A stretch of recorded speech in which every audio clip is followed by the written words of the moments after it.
नमस्कार दोस्तों, मेरा नाम है विशाल और हम बात कर रहे थे भारतीय संविधान की। इससे पहले वाले वीडियोस में मैंने आपके भाग 1, भाग 2 और भाग 3 को कवर कर दिया है।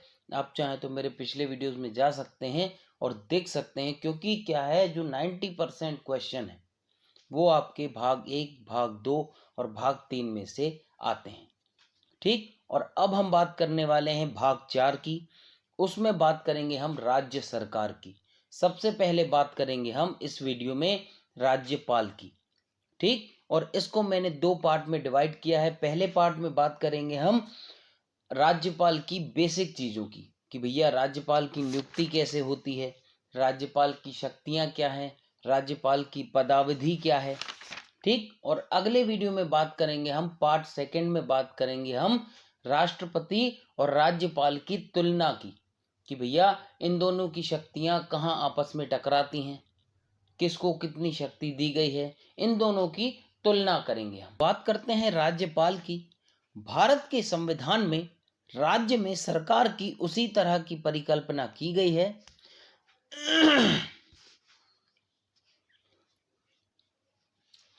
चलिए तो बात करते हैं, भारत के संविधान में राज्य में सरकार की उसी तरह की परिकल्पना की गई है जैसा कि केंद्र के लिए, और इसे संसदीय व्यवस्था कहा जाता है।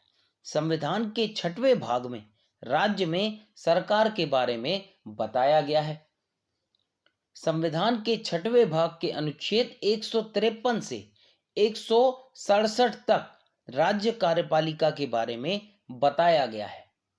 ठीक, राज्य कार्यपालिका में शामिल होते हैं आपका राज्यपाल, मुख्यमंत्री, मंत्रिपरिषद और राज्य के महाअधिवक्ता यानी एडवोकेट जनरल। ठीक, इस तरह राज्य में उपराज्यपाल का कोई कार्यकाल नहीं होता, जैसे कि केंद्र में उपराष्ट्रपति का। ठीक, राज्यपाल राज्य का कार्यकारी प्रमुख होता है, मतलब संवैधानिक मुखिया होता है। राज्यपाल केंद्र सरकार के प्रतिनिधि के रूप में कार्य करता है। इस तरह राज्यपाल कार्यकाल के दौरान दोहरी भूमिका निभाता है। सामान्यतः प्रत्येक राज्य के लिए एक राज्यपाल होता है, लेकिन 7वें संविधान संशोधन अधिनियम 1956 की धारा के अनुसार एक ही व्यक्ति 2 या अधिक राज्यों का राज्यपाल हो सकता है, नियुक्त किया जा सकता है। बात करते हैं राज्यपाल की नियुक्ति की। राज्यपाल ना तो जनता द्वारा सीधे चुना जाता है और ना ही अप्रत्यक्ष रूप से राष्ट्रपति की तरह संवैधानिक प्रक्रिया के तहत उसका चुनाव होता है। उसकी नियुक्ति राष्ट्रपति के मुहर लगे आज्ञा पत्र के माध्यम से होती है। इस प्रकार वह केंद्र सरकार द्वारा मनोनीत होता है। लेकिन सुप्रीम कोर्ट की 1979 की व्यवस्था के अनुसार राज्य में राज्यपाल का कार्यालय केंद्र सरकार के अधीन रोजगार नहीं है। ठीक, ये किसने कहा? ये कहा सुप्रीम कोर्ट ने 1979 में। यह एक स्वतंत्र संवैधानिक कार्यालय है और यह केंद्र सरकार के अधीनस्थ नहीं है। संविधान में वयस्क मताधिकार के तहत राज्यपाल के सीधे निर्वाचन की बात उठी, लेकिन संविधान सभा ने वर्तमान व्यवस्था यानी राष्ट्रपति द्वारा राज्यपाल की नियुक्ति को ही अपनाया, जिसके कई कारण हैं।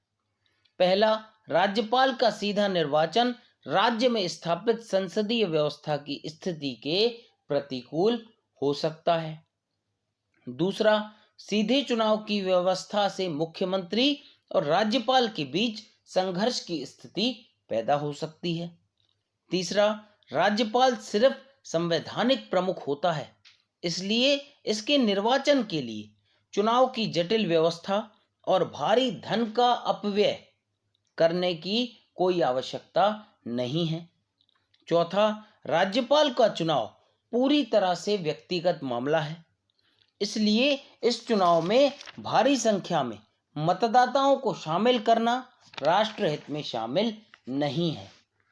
ठीक, अब बात करते हैं पांचवा, एक निर्वाचित राज्यपाल स्वाभाविक रूप से किसी दल से जुड़ा होगा और वह निष्पक्ष व निस्वार्थ मुखिया नहीं बन पाएगा।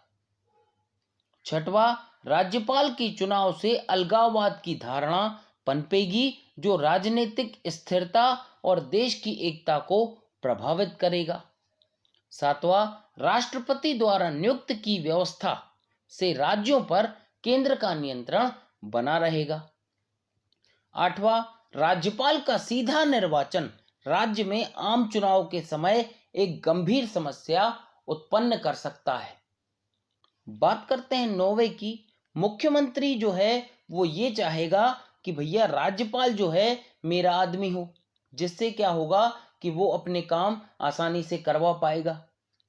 तो इसलिए अमेरिकी मॉडल, जहां राज्य का राज्यपाल सीधे जनता द्वारा चुना जाता है, उसको हमने छोड़ दिया, एवं कनाडा, जहां राज्यपाल को केंद्र द्वारा नियुक्त किया जाता है, संविधान सभा द्वारा स्वीकृत किया गया। संविधान ने राज्यपाल के रूप में नियुक्त किए जाने वाले व्यक्ति के लिए दो योग्यताएं निर्धारित की हैं। पहली, उसे भारत का नागरिक होना चाहिए। ठीक। दूसरी, वह 35 वर्ष की आयु पूर्ण कर चुका हो। ठीक। अब बात करते हैं राज्यपाल की पदावधि की।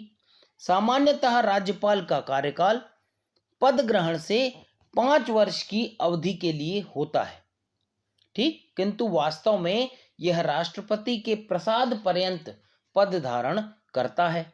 इसके अलावा वह कभी भी राष्ट्रपति को संबोधित करके अपना त्यागपत्र दे सकता है। बात करते हैं सुप्रीम कोर्ट की। सुप्रीम कोर्ट ने बोला है कि राज्यपाल के ऊपर राष्ट्रपति के प्रसाद पर्यंत का मामला न्यायपूर्ण नहीं है।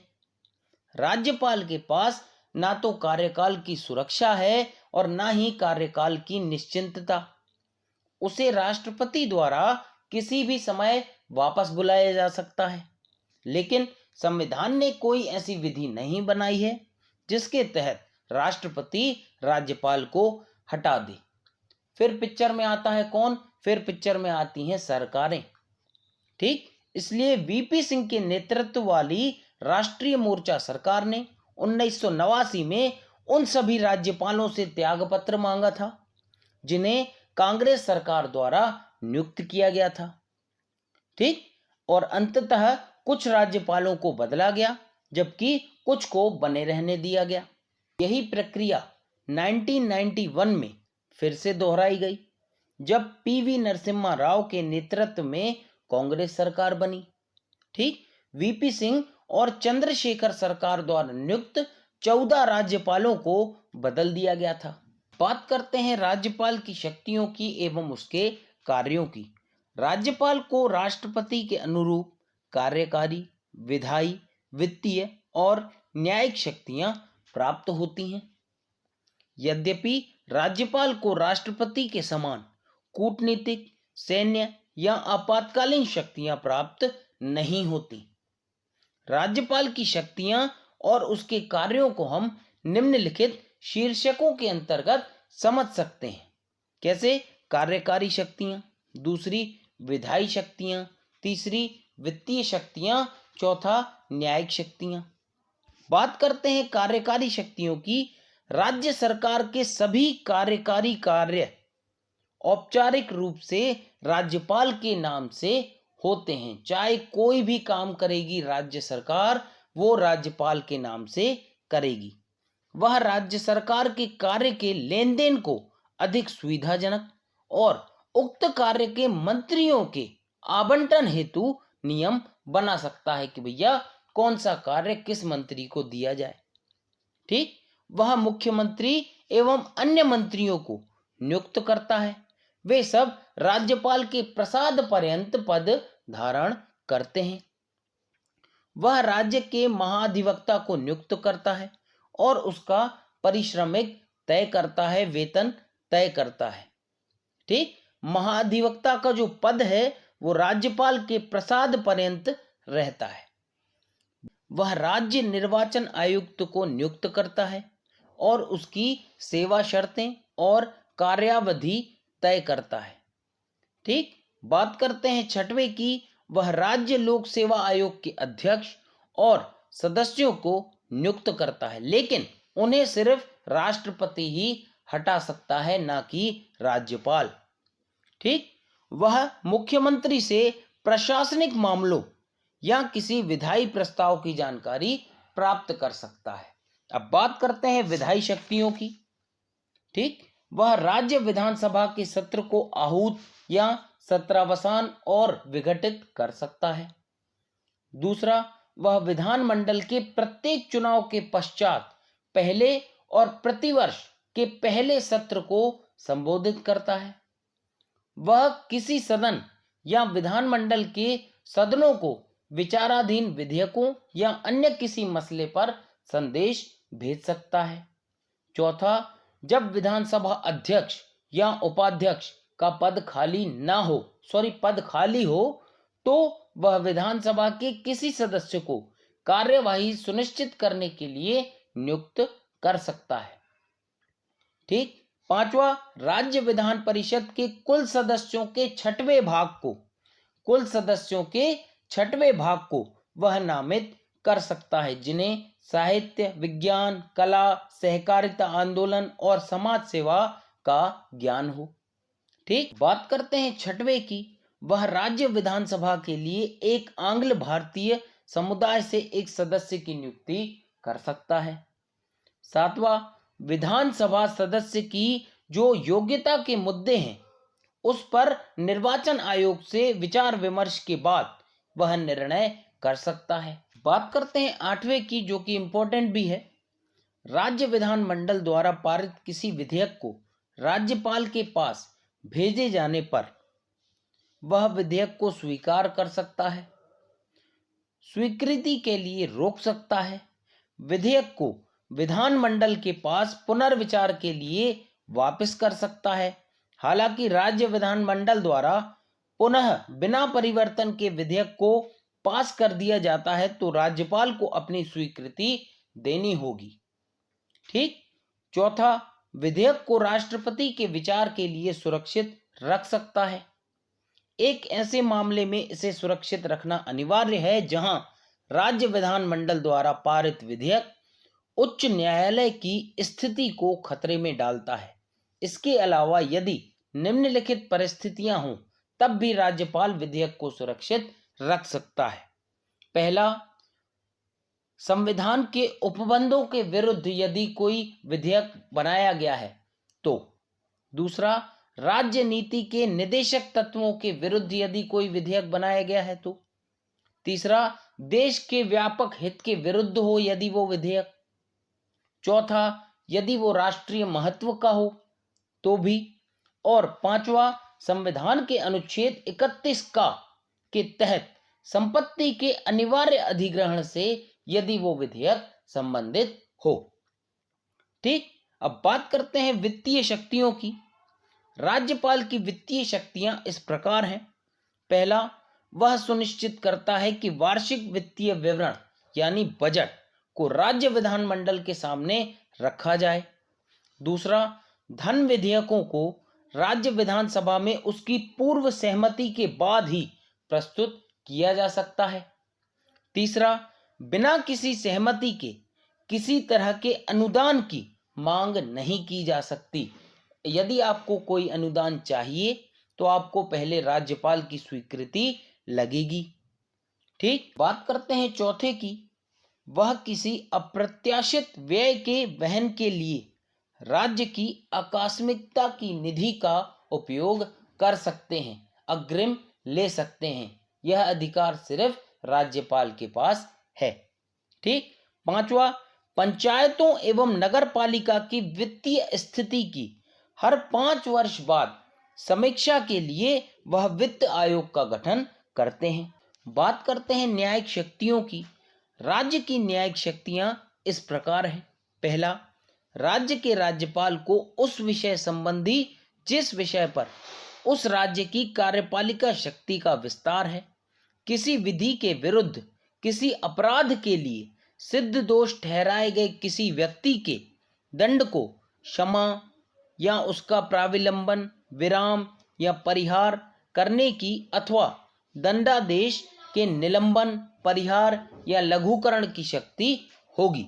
दूसरा, राष्ट्रपति राज्यपाल द्वारा संबंधित राज्य के उच्च न्यायालय के न्यायाधीश की नियुक्ति के मामले में राष्ट्रपति से विचार करता है।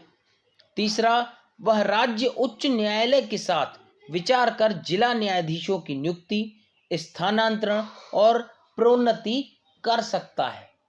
ठीक, बात करते हैं चौथे की वह राज्य न्यायिक आयोग से जुड़े लोगों की नियुक्ति भी करता है। ठीक, जिला न्यायाधीशों के अतिरिक्त इन नियुक्तियों में वह राज्य उच्च न्यायालय और राज्य लोक सेवा आयोग से विचार करता है। अब बात करते हैं राज्यपाल की संवैधानिक स्थिति की। भारत के संविधान में राज्य में भी केंद्र की तरह संसदीय व्यवस्था है।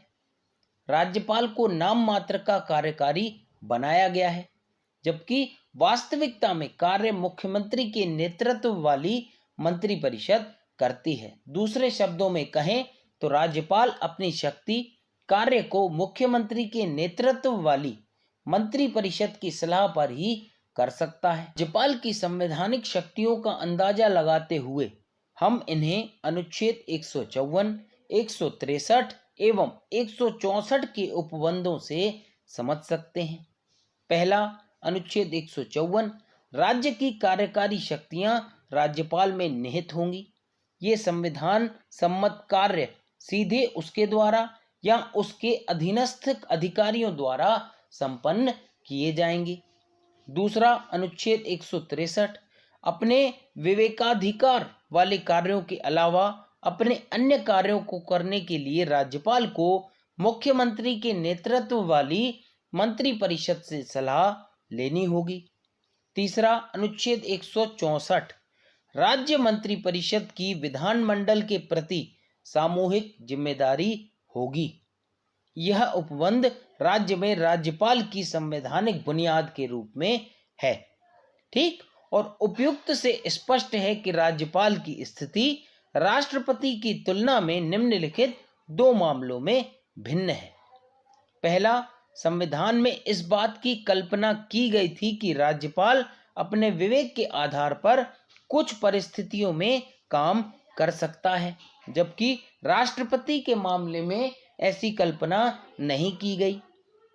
दूसरा, 42वें संविधान संशोधन अधिनियम 1976 के बाद राष्ट्रपति के लिए मंत्रियों की सलाह की बाध्यता तय कर दी गई, जबकि राज्यपाल के संबंध में इस तरह का कोई भी उपबंध नहीं है। संविधान में स्पष्ट किया गया है कि यदि राज्यपाल के विवेकाधिकार पर कोई प्रश्न उठे तो राज्यपाल का निर्णय अंतिम एवं वैध होगा। इस संबंध में इस आधार पर प्रश्न नहीं उठाया जा सकता कि उसे विवेकानुसार निर्णय लेने का अधिकार था या नहीं। ठीक, तो आज का वीडियो हम करते हैं यही समाप्त। अगले वीडियो में बात करेंगे हम राष्ट्रपति और राज्यपाल की तुलना की।